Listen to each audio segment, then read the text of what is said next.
Mkutano wa leo ulikuwa ni mkutano ambao kwamba ulikuwa umeandaliwa na wabunge wa Pwani, Coast Parliamentary Group, kupitia kwa Waziri Hassan Ali Joho, na hii itakuwa ni mwanzo wa kuweza kuonana na wizara nyingi tofauti kuhusiana na mambo yenye kuhusiana na wapwani kwa jumla.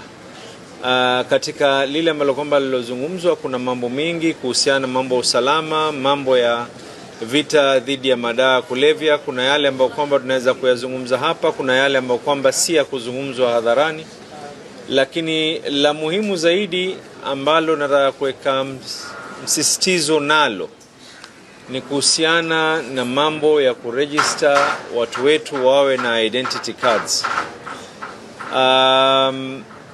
Ni jambo ambalo kwamba najua kuna wengine linawatia tumbo joto ya kwa mwishowe watu wetu watakuwa ni wenye kuhesabika. Kwa muda mrefu sana watu walikuwa wameumia sheria ya upande wa Pwani na upande wa nyingine kama Northeastern na border counties zilikuwa zinaumia kwa sababu ya sheria ambayo kwamba ilikuwa si sawa na wengine.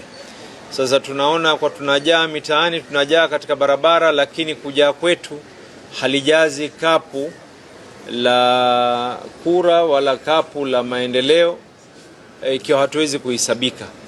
Kwa hivyo katika jambo ambalo kwamba mimi mwenyewe binafsi kwa niaba ya Mombasa ni kuhusiana na hilo jambo la identity cards. Mwaka jana tulifanya mpango, I think ilikuwa ni around October, tukafanya mass registration.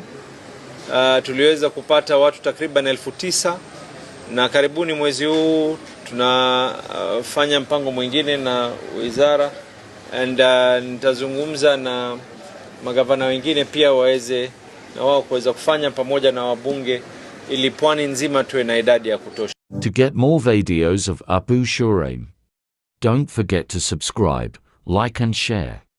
May Allah guide and bless the person who shares the videos.